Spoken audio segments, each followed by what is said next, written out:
Cualquier superficie que imaginemos podemos aproximarla con triángulos y estos tienen una propiedad maravillosa. Existen 3 puntos especiales, los vértices, que no están alineados y que por tanto definen un único plano. Lo curioso es que aunque nuestros ordenadores no entienden de curvatura, gracias a estos triángulos podemos aproximar cualquier superficie, por curvada que sea, con trocitos planos. Existe un teorema que nos dice que cualquier superficie se puede triangular. Es decir, para cualquier superficie podemos encontrar una malla de triángulos que la aproxime tanto como queramos.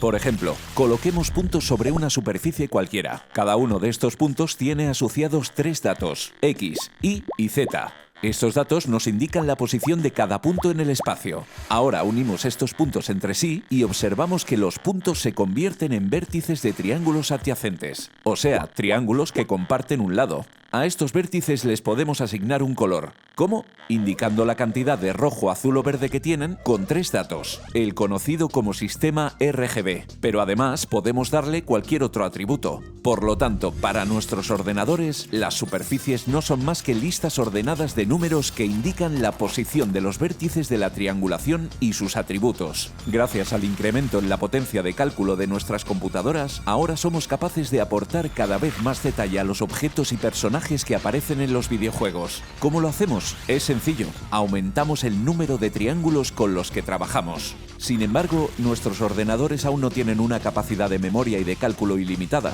Por lo tanto, para diseñar un videojuego hay que tener en cuenta, además, qué elementos están más cerca y qué elementos están más lejos del jugador, o qué partes de los objetos se ven o no se ven para no tener en cuenta los triángulos que no están a la vista. Estas y otras cuestiones nos permiten que la acción del juego sea fluida, pero recuerda que para moldear cualquier superficie que necesitemos, siempre utilizaremos un bonito triángulo. Pero cuéntame, ¿por qué usáis triángulos para modelar una superficie? Pues el hecho es que nosotros, al hacer un videojuego en 3D, lo que queremos es simular la realidad, concretamente cómo se ve la realidad. Eso quiere decir entender que los fotones son los que nos permiten ver las cosas, ver estos objetos que tenemos aquí. Por ejemplo, esta botella. Nosotros sabemos que esta botella está aquí porque los fotones están viniendo, están rebotando en la superficie y están llegando hasta nuestra retina. Pues en un videojuego simulamos eso. Pero en vez de simular con millones de moléculas, que son las que crean una superficie, pues ponemos unos pocos vértices, unos triángulos o unos cuadrados, y a partir de esos aproximamos todos los demás, todos los que hay en el centro, para calcular precisamente ese rebote de los fotones virtuales. Pero los triángulos o los quads son solo, digamos, la primera aproximación. ¿Cómo se hace para llegar al detalle? ¿Qué tiene que ver esto con la programación procedimental? El hecho es que ese rebote, de forma básica, puede ser simétrico. Pero también podemos dar una información adicional. Podemos decidir, por ejemplo, qué fotones pasan y qué fotones no. Así conseguimos propiedades como el color o la transparencia. Eso puede ir mucho más allá. Efectos como lo metálico que se ve un objeto no deja de ser una traducción de que los fotones reboten de forma más ordenada o más desordenada. Todas estas pequeñas transformaciones, que no dejan de ser modificadores y funciones matemáticas que incluimos, son las que nos dan estos efectos de textura en los distintos objetos. Al respecto de la procedimentalidad, es añadir un factor más, que es un factor de azar. En vez de decir que va a rebotar siempre de la misma manera, pues añadimos unos parámetros que nos indican, pues aquí se ve un poquito más metálico y aquí un poco menos, para representar una bolladura. Igual que se hace con el metálico, se puede hacer con la opacidad para simular grietas o para simular distintas variaciones y no tener que ir modelándolo uno a uno, sino hacer a partir de un ladrillo, por ejemplo, una pared entera de decenas de metros. Pero párate aquí un momento, porque esto que me estás contando es precioso. ¿Me puedes enseñar algún ejemplo de cómo lo conseguís? Sí, claro. Mira, sin ir más lejos, este suelo que tenemos aquí parece real, ¿verdad? Sí, muchísimo.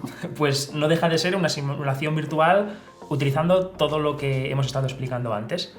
Esa información que te decía, esas pequeñas modificaciones del rebote de los fotones virtuales, se consigue mediante texturas. Las texturas son planos de 2 dimensiones en los que a cada punto le asignamos un valor numérico y es ese valor el que nos habla de pues cómo de difuso tiene que ser ese rebote, qué color tiene que tener, qué transparencia y qué opacidad. Pues es la superposición de esas texturas, de esas funciones, de esos algoritmos matemáticos, lo que nos permite al final conseguir un efecto realista.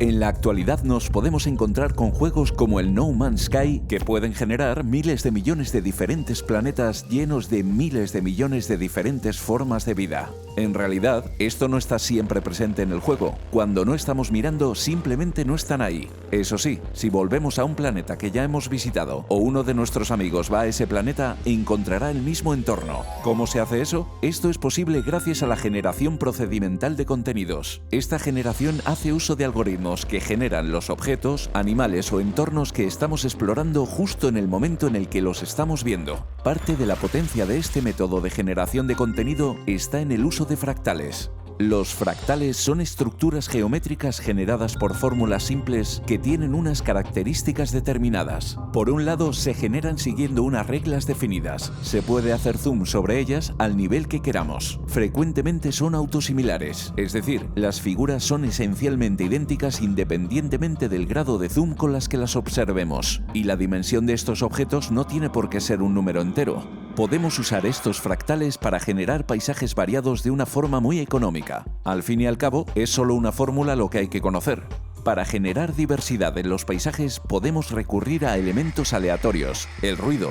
Supongamos que definimos un paisaje que tiene montañas y valles. Utilizamos una función matemática para una superficie, pero el resultado es demasiado suave, se parece poco a la realidad. Lo que hacemos es usar distintos ruidos, con distinto granulado y aplicarlos en capas. Los tonos de gris del ruido nos dirán que cuanto más brillante, más alta está la superficie, y cuanto menos brillante, está más baja. Así, combinando técnicas fractales con un ruido controlado, podemos dar una apariencia realista al paisaje. De hecho, podemos decirle que en función de la altura, ponga textura de nieve o de vegetación más o menos densa o de lago. Todo esto se consigue metiendo más funciones matemáticas en el proceso. Estas técnicas nos permiten no necesitar tener cargadas en el juego todas las posibilidades de paisajes, personajes u objetos. Se van generando solo cuando el jugador explora un determinado entorno en el juego, y así conseguimos la impresión de un alto grado de realismo y diversidad.